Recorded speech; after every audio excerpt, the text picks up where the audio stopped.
All right, welcome to the PERG coffee break. I know this is a bit of an unusual way to do a PERG event, but we're very happy to be here today. My name is Paul Royalty. I'm the Vice President of Sales at Lightgear, as well as a PERG Executive Council member. Joining me today is Jonathan Holliday, who is the Director of Business Development at Tiger Group. Jonathan, welcome. Thank you.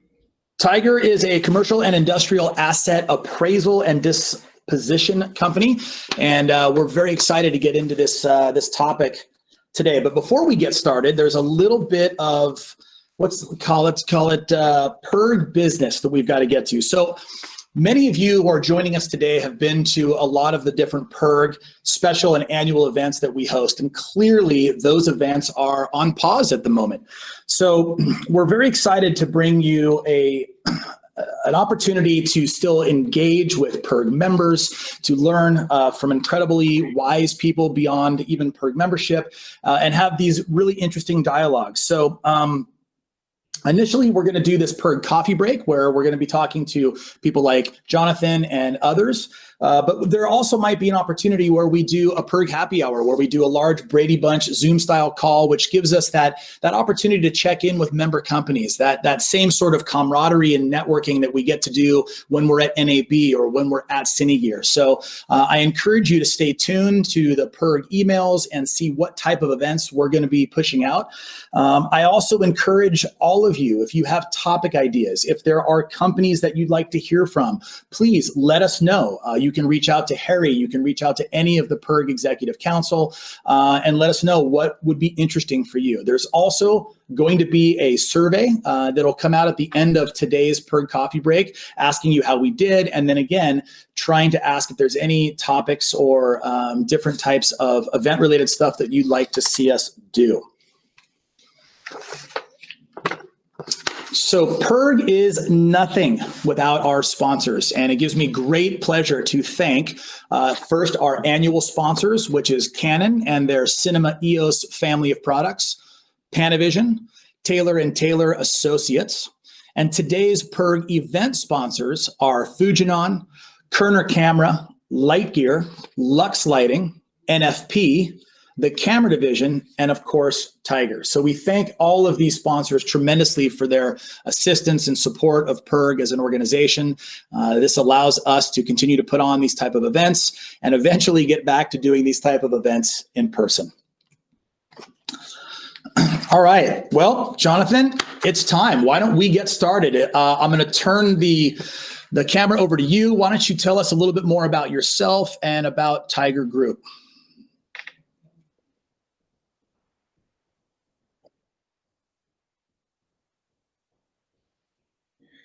Yeah, thank you very much, Paul. And before I get into Tiger, I wanted to certainly thank everyone today for joining, and all the PERG members. Of course, all the PERG executive team for putting together this event. A lot of work went on to put this on, and obviously we were all excited to go to Las Vegas and all meet and do this in person. But we're really, really happy to be a part of this. Tiger Capital Group has been in business for over 40 years.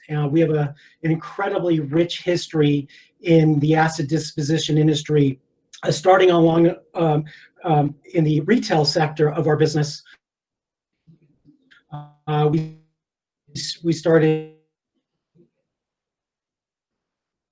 retail side and over to blossom and created other divisions, such as our appraisal division. We have a finance division, and of course our commercial and industrial division that I work under. And that particular division has been around for over 10 years now, and it's really continuing to grow. We have an incredible team for the entire Tiger Group. We have offices throughout the country. I joined Tiger about 3 years ago, and I have had a very, very long, proud journey in the auction and liquidation industry. I've been doing this for over 27 years. which has been really my career. It's been a lot of fun, a lot of really great opportunities. I've met some fantastic people along the way. I've been very fortunate to actually own my own asset disposition firm as well. And I've really been excited about the momentum that Tiger has created with our clients and where we're going as a company.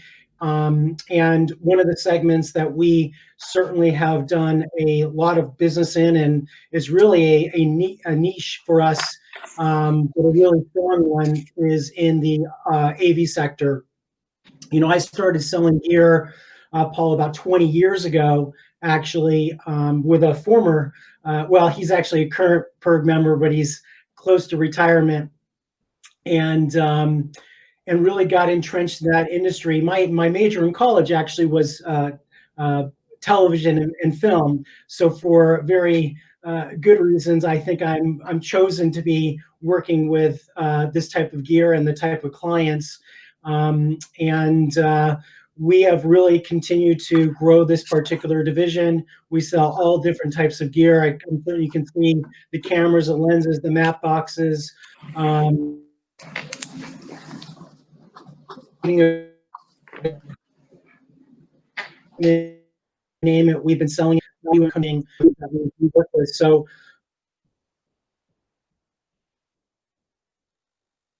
size of business for Tiger, and happy to be here talking to you guys about the AV area for Tiger.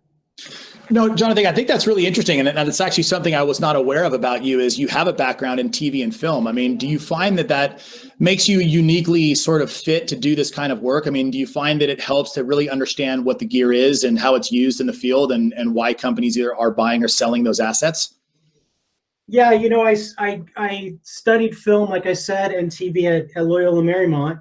And Loyola has one of the finest programs in the country when it comes to that area. I was literally going to be going into production work when I graduated from college, and had a really good understanding of the background of this industry. And I think, it's naturally been helped me understand the gear. But really, what I've really found most importantly is I've been able to understand the people in this industry and how they operate, the creative sides, the needs of what productions have to be successful. And and over time, of course, my relationships on the back end and working with the rental companies and the production companies, I think it's just been a natural progression for me, a very organic, and certainly has helped me quite a bit to understand this particular marketplace.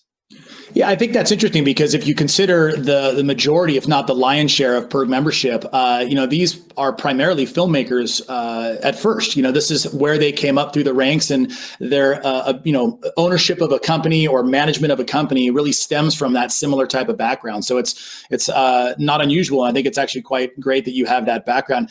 Since we're talking a bit about member companies, let's talk a little bit about, your relationship with some of these PERG members, as well as some of the other companies, and how you've been able to help these organizations. Yeah, it's interesting. I was reflecting yesterday about our relationship with PERG, and we've been members for about two years now. And, in that 2-year span, a lot of things have happened for Tiger, specifically in this particular segment of our business. Tiger sells all different types of assets globally. And what's interesting, we're members of other associations, but I really was looking at our relationships with these other associations, but it hit me with PERG is that companies such as Keslow Camera, Illumination Dynamics, PERG and VR, as they're now a combined entity, and TCD and Burns Sawyers, these are all ongoing companies that are working, that are growing their businesses, and have very rich histories in of themselves. And in this very short course of years, we've been able to do some really successful projects for these organizations. They've all looked different in how we've had to work with them strategically, what their needs are, and how we had to meet those needs and address them. And we decided, when we decided to join PERG, is we wanted to come and join this organization, not to just be a auction and liquidation company. We approached this association. We wanted to be a solutions provider. We wanted to be a company where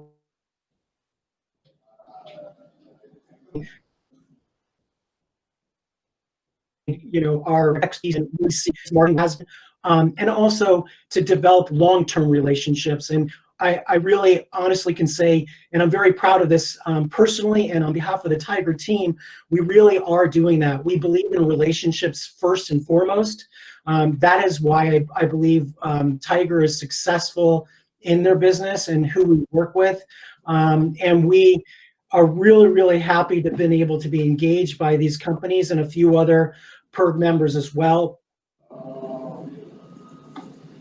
We certainly have worked with other production and rental companies and studios in themselves, but these companies that you're looking at, have really, they've come to us and entrusted us to put together programs that will work for them, and not just in the short, but hopefully look at it from a long perspective.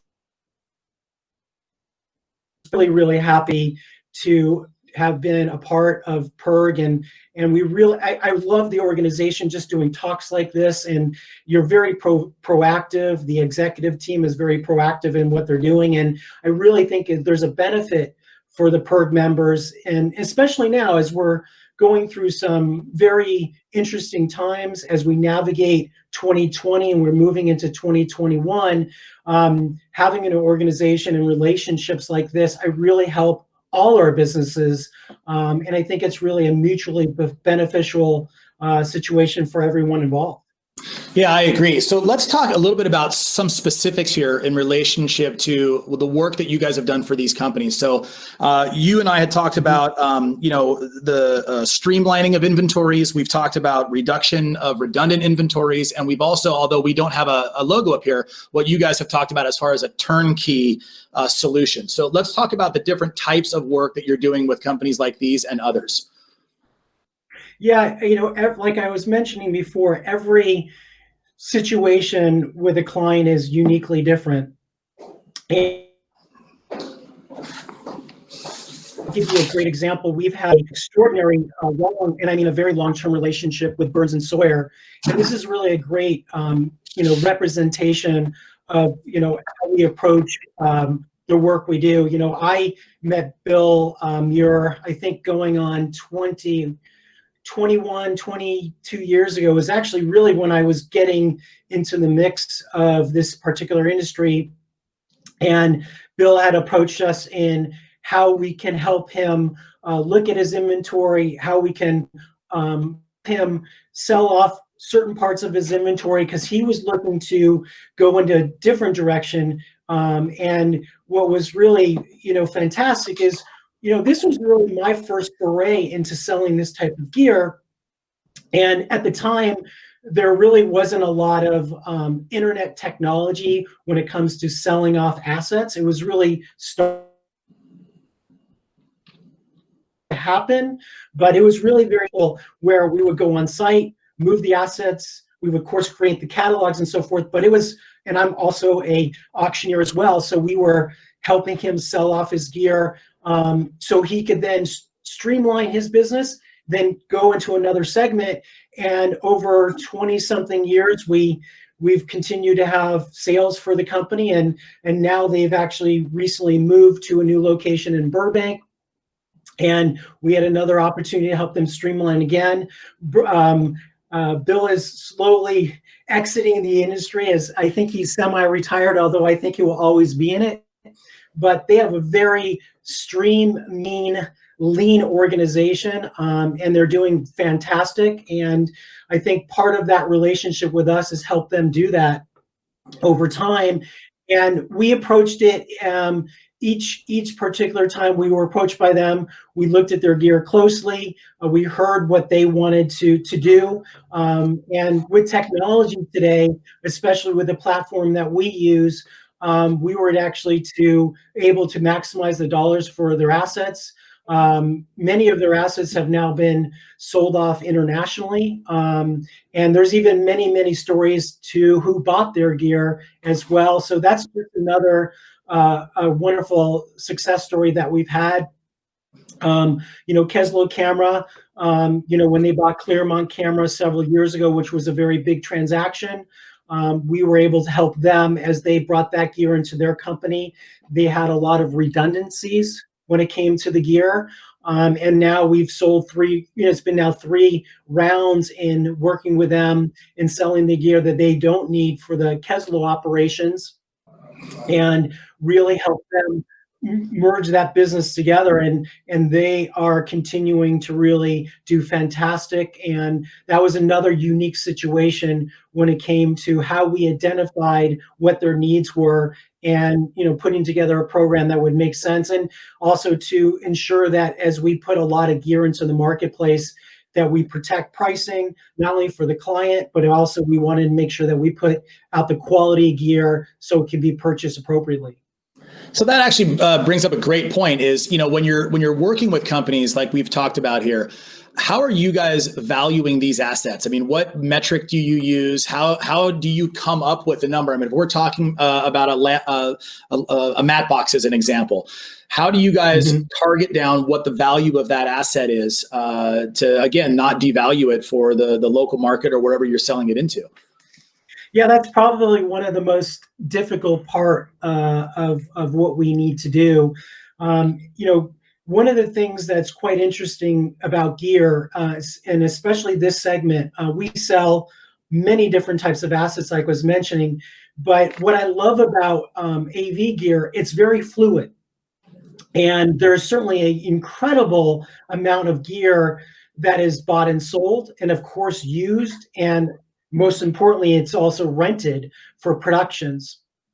So when we look at a group of assets for a company, we have to look at it from different lenses. We have to look at it from what it would be sold new, what it would be sold used.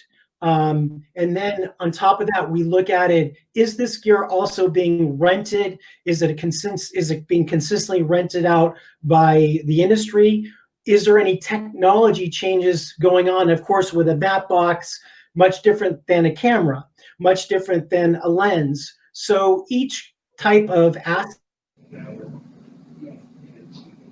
we've got to look at different ways of how we would put a value from selling all these types of assets for the many years. And then we also go out to the industry, we go to other resellers, we go to our network, we talk to other rental companies, we actually talk to the manufacturers of the gears as well to see where they're at, if their models are going to be changing. And then finally, what it also comes down to is we have to see where the market is today for gear. Are we at an uptick as far as gear being rented out? And we also have to look at the economics of the world too. So it really, it's a long answer, but it really takes a lot to give a mat box an appropriate value. And we just don't give one value when we look at it. We have to give multiple values. We look at it from a retail value, a forced liquidation value, which would be called which was really like a hammer price, which many of the people here have bought at auction. Then we have liquidation value. So multiple different types of values are placed on gear as we talk to our clients and as we want to sell it and put it into the marketplace, which puts us in a little bit different position because we put out gear in different ways. One, because we want to protect the value, but also we want to be able to move the gear in a timely fashion. Right, that's the holy grail, right? Is maintaining the highest asset value possible, but at the same time, actually getting a sale on that asset. You know, one of the things that I had noted that Yep. I think you were just addressing, and looking at this graphic, of course, these are all primarily larger corporations or West Coast corporations. But let's talk about geography, right? I mean, our member companies represent companies all across the U.S. and throughout North America. If I'm in Nashville, Tennessee, and I have an ARI 1200 HMI, is there a difference in asset valuation geographically because of where that company might be located versus being in New York or Chicago or one of the larger markets? Yeah, I don't think there's a huge delta, particularly across the country when it comes to, I'll say, individual pieces of gear. I think there's that's more on a micro level, but on a macro level, when we do sales, and we do certainly sales all over the country, out of the country as well. We're currently working on a project, and I think this might give you a better answer of the world do play a factor in valuation of gear. We sell quite a bit of gear out into India, Israel, China, and England, and we have a strong international marketplace too, and we have some clients there as well. So there is changes in values. There's also a change in what is purchased too. So we also look at where the gear is located. So we can fine tune, look at the approach, and also when we talk to our clients about the value of the gear. And when we do look at gear, also sometimes we say, it might be hard to sell. I'll give an example. These mat boxes or cameras in India that they might be going through a very difficult period, and bringing them back into the country, especially the US, then the value would be impacted. What we have noticed, which has been a benefit for a lot of the PERG companies that we've worked with, is the marketplace that we've been able to tap into internationally has been able to keep values, I think, at a good baseline. And also there are third countries that don't buy a lot of gear, but they're starting to, and because of that, they see this as an opportunity to buy very, very, very good gear from companies, and they'll pay a bit more for it internationally as well. Sure. I mean, even as a manufacturer, I mean, we're seeing that production has now become a global business. I mean, it's not an emerging global business. It is absolutely. I mean, this just week alone was talking to, companies from 4 or 5 different new territories that Light Gear's never actually sold into. So if I approach Tiger and say, listen, this is a pool of assets that I'd like you guys to take care of and handle the valuation and disposition of, can I say, Jonathan, whatever you do, don't sell this gear in Los Angeles? I could tell you the best way to answer that question. I mean, obviously, we are very careful in how we approach selling gear, but I will give you a good example of that. Maybe not with Los Angeles, Paul, but there's actually some gear that can't be sold in other countries for trade reasons. And if that's the case, then we put protections when we sell that gear, that it can't be sold to certain countries. There actually is a list of that for specific reasons can't buy certain things. You would not believe that when it comes to gear, of course, there is machinery and other equipment because of nuclear reasons they can't buy it, and other particular reasons, but there are actually some gear that cannot be sold internationally. So we can put restrictions in place for that to happen. All our sales for the most part, and our liquidations and auctions are a public event. It's a forum for free participation.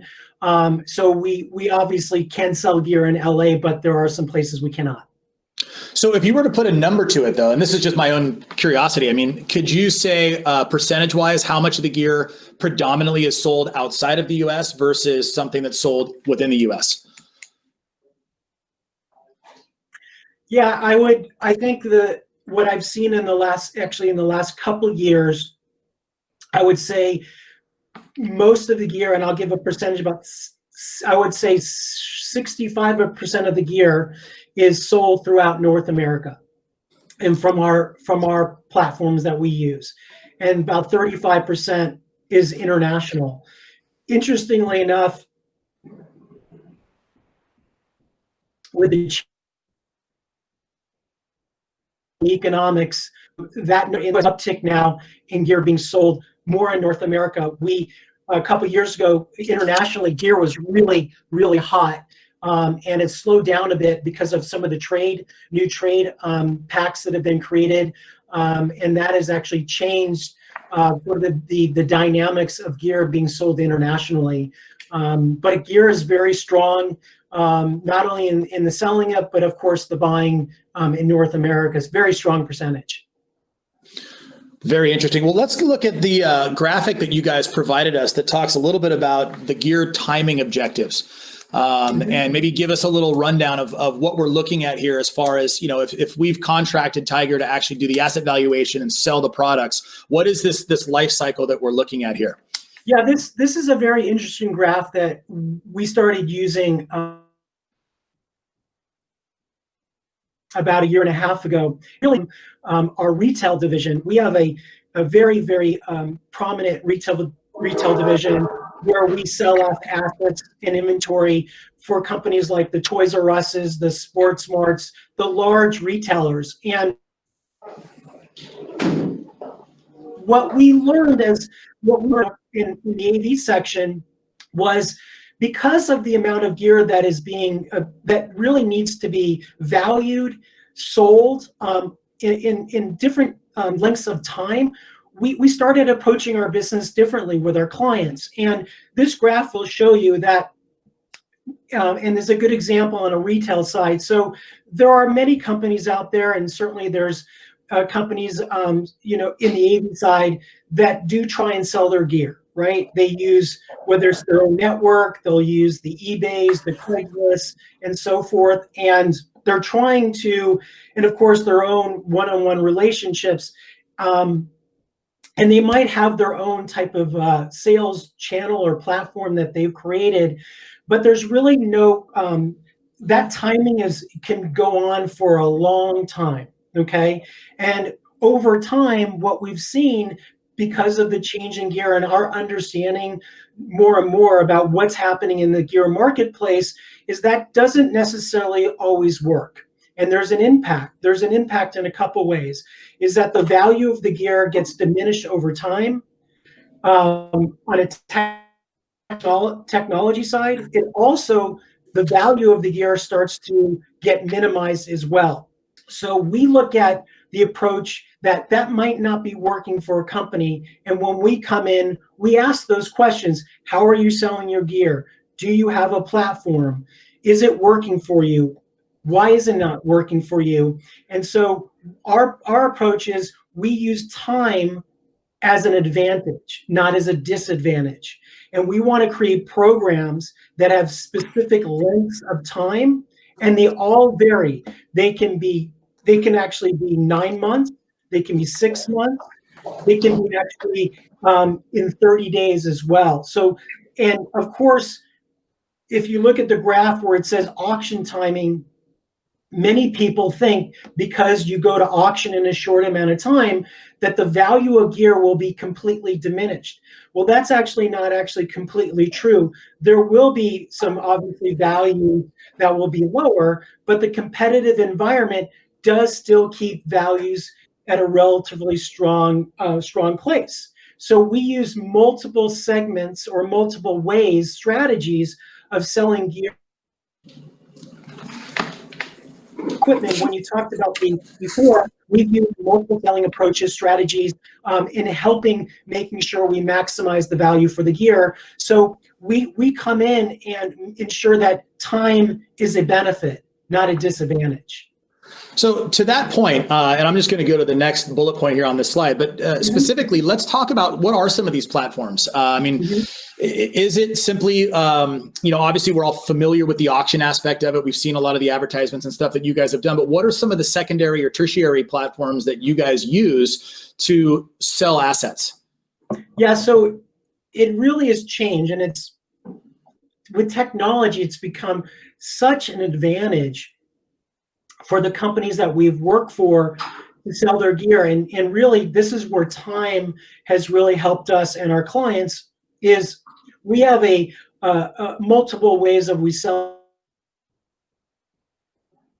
gear. We have a proprietary online bidding platform that we use. And that platform is a timed approach. Of course, you can think of it much like eBay. Our platform is a little bit designed differently than eBay, but we use that as for our auction platform.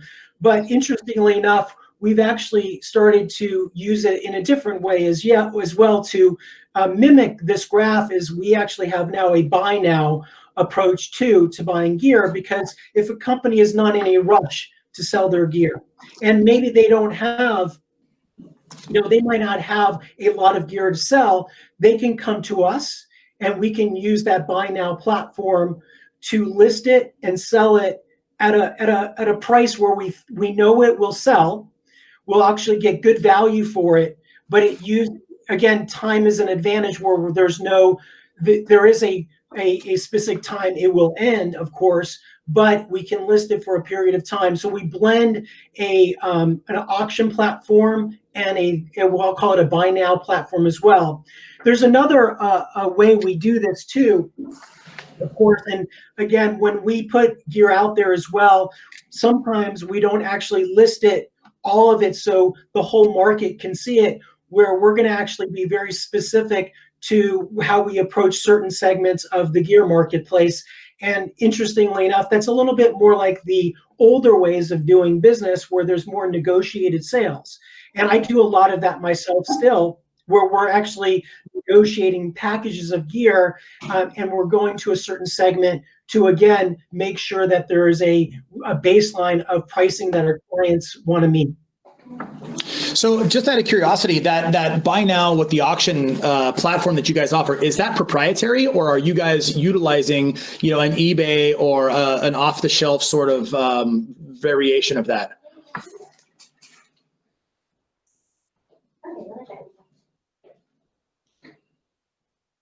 No, it's actually, if you go to soldtiger.com, you'll actually see that technology right on our site. Of course, we don't actually technically own that platform, but it's a platform that we've used for several years now. So that's where the buyers and sellers come to have their gear sold. So through that platform, though, are there SEOs that allow you to grab a wider audience? I mean, is it piggybacking on, whatever keywords there might be, so you're trying to gain the largest audience possible for people looking to buy those assets? Yeah, I have to give kudos to Maria Huang, who's our director of marketing. She is savvy when it comes to helping us sell gear. I mean, I honestly think, one of the main reasons for our successes is because of that. Maria has a really deep background in marketing, and she's actually comes from, in the asset disposition industry. So she understands equipment and inventories and, of course, gear very well. But yeah, we do specific targeting in our marketing. One of the things that it's misunderstood about, I think our industry is we're really marketers, and we specialize in that, and we have to, because we're not going to be successful, and our clients are not going to be successful if we do not find the markets, if we don't market appropriately, if we don't certainly find the industries that are going to need to use the gear. And so every time we have a client that comes on board, together marketing plans, when it's It's electronic marketing, of course. It's telemarketing. It's using the Googles. It's using Facebook, which has become a huge advantage for us as well. Facebook has become an incredible platform in the AV industry. And so we get multiple segments in the we'll call it the advertising marketplace. So the gear is heard about, and of course, then it can be purchased. Wow, that's great. I had no idea that we could use Facebook for good. That's amazing. We actually tried something. We've actually tried some different approaches in developing contacts, even from the AV industry. The AV industry has some great networks within Facebook, some great groups that we are part of. We actually let them be models. We get questions about gear that comes from them. So yeah, it's really, it's actually a positive, and we are continuing to use it from a really good standpoint, of course. And that's one thing that we also talk to companies about is, especially PERG members, how are you getting the word out about your gear? And often they don't have the dollars to do so. And so we invest probably 50% of our budgets on the commercial industrial side is to market the assets that we have for our clients, which is quite a bit. So let's go into the psychology of rental companies a little bit here. Why, in your experience, do rental companies hold on to gear forever or for too long? Well, I mean, philosophically, I mean, letting go is hard to do.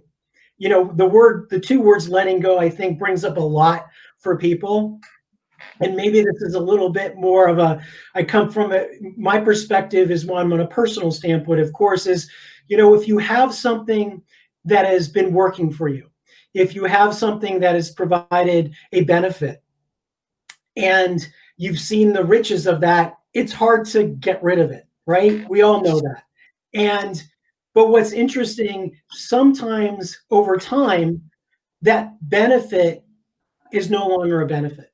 And what I've found in not even with AV gear, but other industries we work for, is they think that the industry might need those assets again, or because they've made X dollars on it, that they'll continue to do so.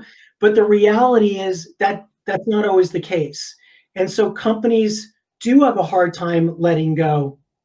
And because of that, it's a very painful thing that can happen.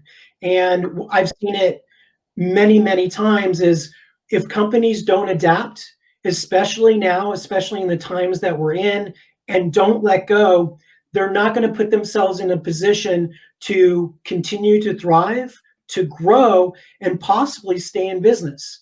One of the things I will say about the companies that we've worked for with PERG is they've come to the realization that, we need to let go. We want to buy new equipment.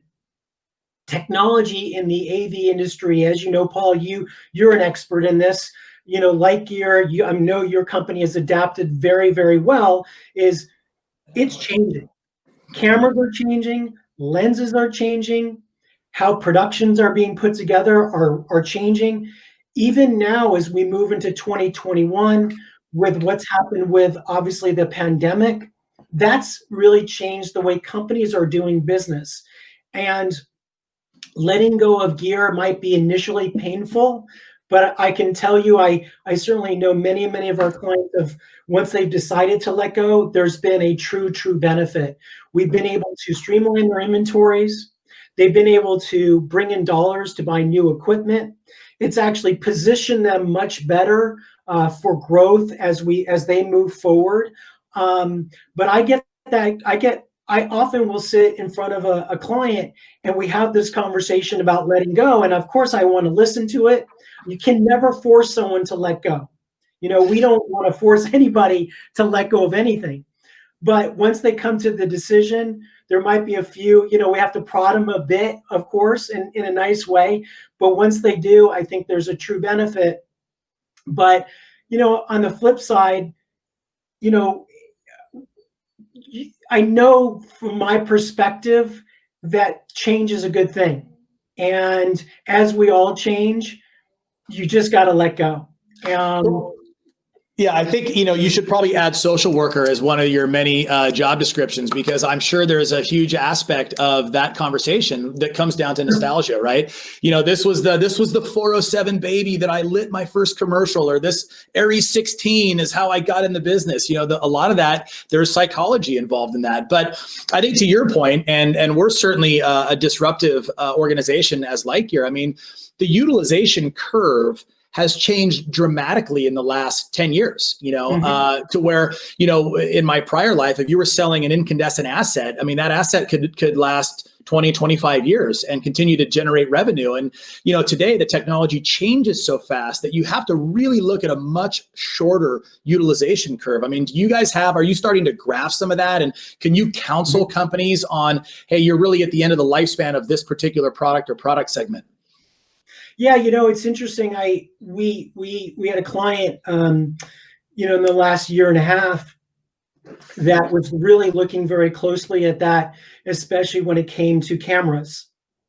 And they saw that this particular segment in using RE cameras was slowing down, and that the new technology was coming for some other cameras that think that would benefit their organization, and their utilization rates were down for those cameras. Plus, they had more cameras than they needed, so it really worked well to their advantage. We certainly look at utilization rates. One of the things that I think we have an advantage of in this particular AV industry is because we meet and talk to so many different players in the business. We talk to the rental companies, we talk to the studios, we talk to the rental companies, and we talk to the people who are using the gear itself. And so, yeah, we get a lot of information that we're happy to pass on. There's no secrets. We're not trying to keep secrets. We want to have as much information as possible. And so we can go back and provide good solutions, good answers to the customers. I wanted to add one more thing, Paul, to this letting go concept real quickly. There's been a lot of tremendous successes for companies when they've decided to also let go of gear. Interestingly enough, we've had young filmmakers, young directors. We've actually had a very successful company even build their own studio rather than going to outsourcing it to an advertising company to do their work. And that gear from the rental companies and other sources that we sell for, they were able to buy that gear and build their organizations, start strong, create new productions. It's great to hear when a new director gets excited when they buy their first camera that they PERG member didn't decide to sell it. It's incredible the amount of emails that I get from companies, and even saying, hey, you know what? We got this camera. We were waiting for it. Now we're doing this with it. I was at the Hollywood Bowl, a year and a half ago before COVID, and I turned my head because we had some projectors that were sold, and those were being used at the production at the Hollywood Bowl. And this particular gentleman wasn't able to do that before. He bought those projectors, and literally, so these incredible stories of the letting go have some really, really great victories. No, I totally see that. And I think the one thing that I'm sure comes up in your conversations is the fear that by selling these assets potentially in the same market in which, PERG member companies are working in, that it's going to flood the market, right? That we're not going to be able to rent the new technology. And I think it's probably more about you're opening up new markets, right? You're putting gear in the hands of people who are either developing or who are starting at the very infancy of their career. And you're allowed to then buy new assets. And then as those individual customers grow into using you for those newer technologies. Yeah, we work really, really hard in identifying markets, identifying new channels. I'm really, it's been, for the last 2.5 years, this has been, really my bread and butter for Tiger, where I've kept my focus. And we have spent so much time looking at those channels, finding the right place for the gear. It's not easy to do, and it's, interestingly enough, is the markets continue to open up, and I think technology has been a great advantage for Tiger, and really a great advantage for the members of PERG, and of course other sellers as well. I will also say, Paul, what's really important for everyone to understand is we don't want to flood the market with gear. Interestingly enough, there is a lot of other sources that are trying to sell gear out there as well. And one of the problems is that gear is really not moving as fluid as the people that use that as a source to sell gear. We don't want to flood the market. We don't want price depreciation. That's not what we go in this, and we will be very stern about this, is we want to be able to protect the environment as best as that we can, because there's a benefit for everyone involved. And we look at that very, very closely. I'm sure you know this, and all the PERG members, there is a lot of gear out there. There's a lot of everything out there, of everything out in the world today. But gear is very fluid, which is actually we create a very fluid market for it. And there's an advantage for that. And we really know how to create that fluidity, and it's not easy to do. And we specialize in creating a fluid marketplace that, in our opinion, in our humble opinion, really benefits how we take the gear to the marketplace. Yeah, for sure. And I think, we touched on it earlier in our conversation, but you guys offer so many different things, whether it's just simply asset valuation, whether it's, moving older inventory, or even turnkey. I'm sure PERG members listening to our conversation today who are at the sunset of their career and are looking at what is their exit strategy, right? So talk a little bit about how you would go in and approach somebody that's like, you know what, that's it. Next year I'm going to sell my business and fly off into the sunset.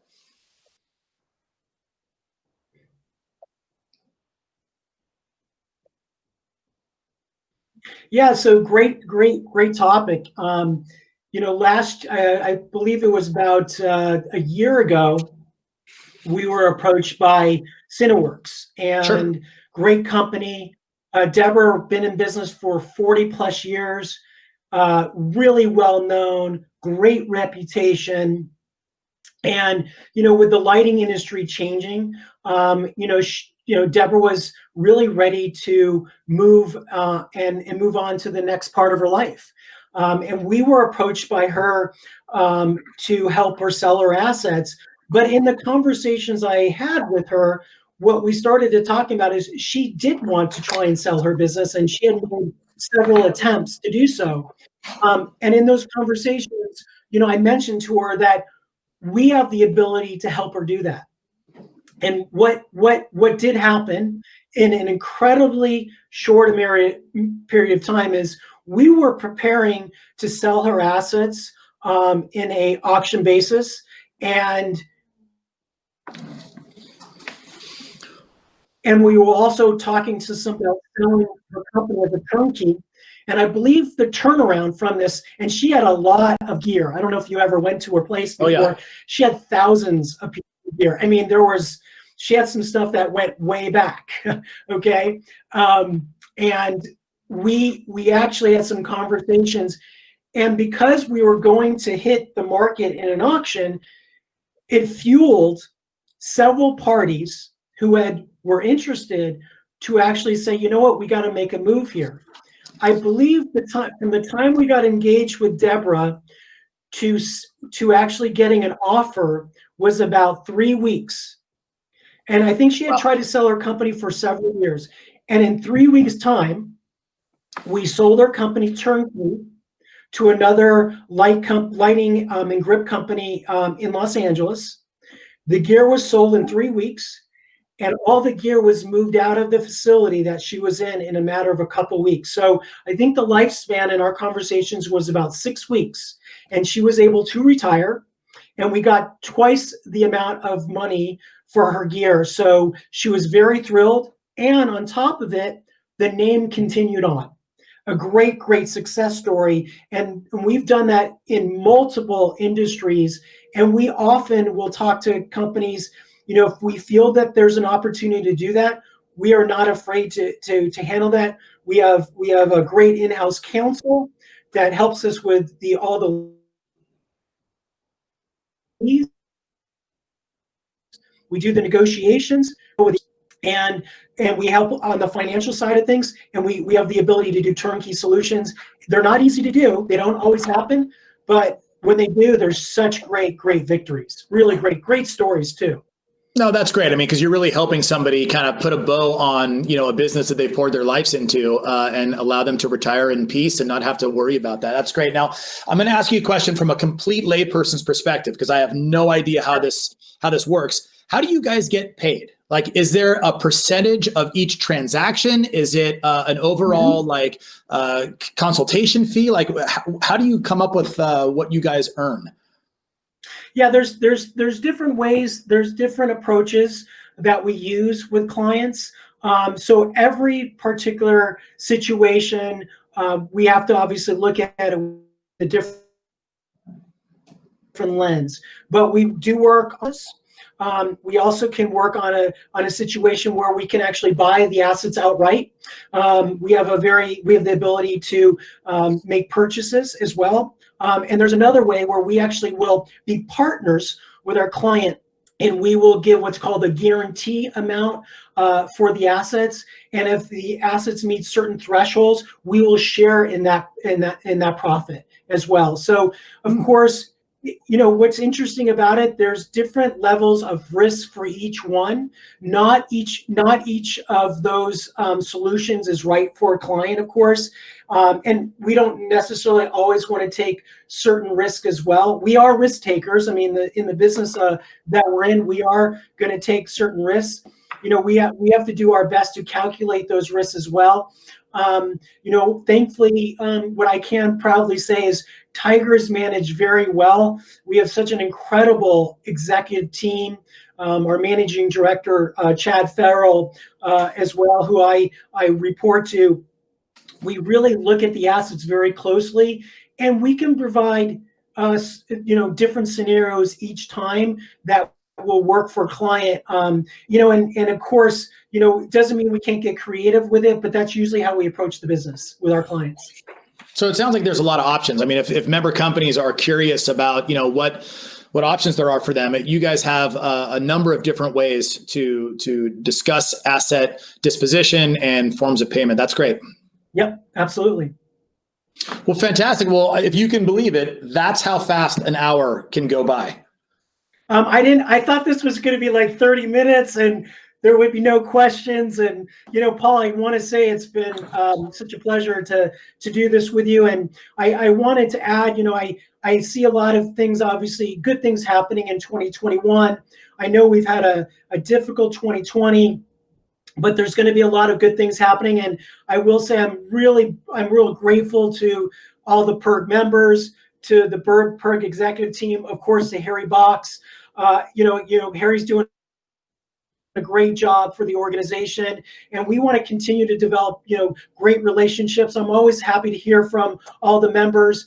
Send me an email, give me a phone call. No pressure. We'd love to be engaged here, and whatever we can offer, we're happy to do so. And we want to continue to help this particular segment continue to grow, and we wish all the PERG members nothing but much future, a really great 2021, and that the business continues to grow, and we're really grateful for what we've been able to do with PERG already.